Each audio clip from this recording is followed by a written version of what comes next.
Wow! Ang maladyosang kagandahan, bagong update ni Rina. Hello guys, ito po ang ating topic sa araw na ito. Bago po tayo magpatuloy, mega love shoutout po muna sa inyong lahat, lalo na sa ating mga senior citizens, na labis na nagmamahal sa ating Prinsesa Rina. Sa lahat na patuloy po na tumatangkilik sa aking mga uploads video, maraming salamat po. Sa inyong lahat, kumusta po? Sana nasa mabuting kalagayan po tayong lahat ngayon.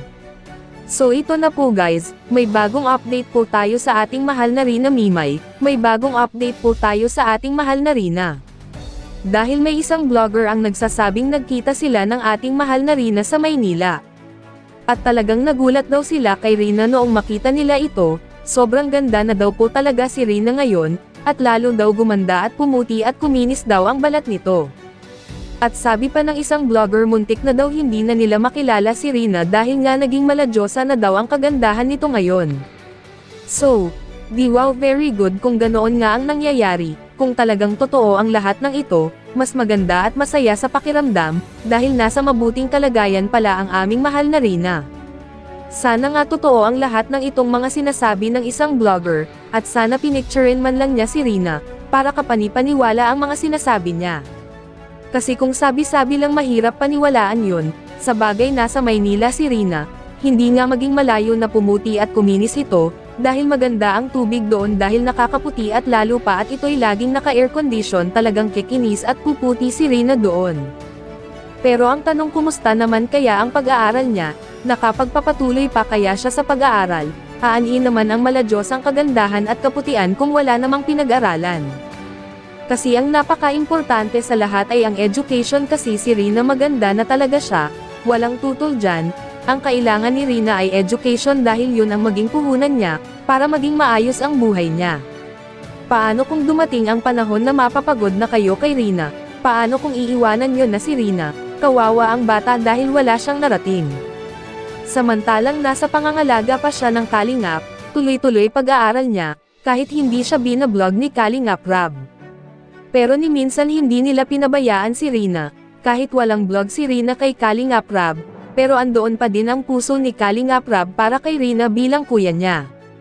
At lalo na noong inaalagaan na siya ni Ate Roda, ay lalong naging maayos si Rina, hindi pa man totally na magaling na si Rina, pero nakikita natin na nakakausap na siya ng maayos.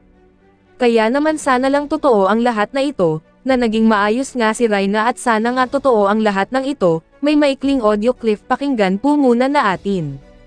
Bago ko po i-play ay sana patuloy pa din po nating suportahan ang Team Kalingap, lalo na ang mga YouTube channels nila Kuya Val Santos Matubang, Kalingap Rab, at kay Ate Edna Vlogs, at pakidamay nyo na din po sana ang aking munting channel. Maraming salamat po sa inyong lahat. Good day and God bless everyone. Ang ganda-ganda na po ni Rina, tol na. Tol.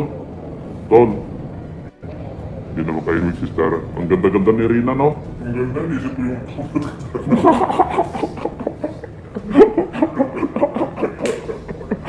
natutulala na naman si Sarah. May kasalanan na naman si Sarah kasi ay kaya iniisip niya yun. Shoutout po kayo. Yan, hindi po kami nagtagal na nakita-kita sila Rina. Ang ganda niya na po, di ba tol? Tol, ang ganda-ganda na ni Rina, no? Grabe. Ganda-ganda na po ni Rina. Grabe. Talagang parang pansin mo talaga na parang grabe. Parang Diyosa. Kita nyo sa profile po ay thumbnail natin, parang Diyosa na po si Rina, mga kalingap. Jerwin, saan si Rina? Nandito po sa Manila. Marlene de Guzman, grabe, alagang-alaga po talaga si Rina, no? Tanda. Alagang-alaga siya, no? Grabe, parang doon niya, alam mo yung parang Diyosa siya, ang linis. Shoutout po, yan, salamat sa mga nag-aalaga po kay Rina, no?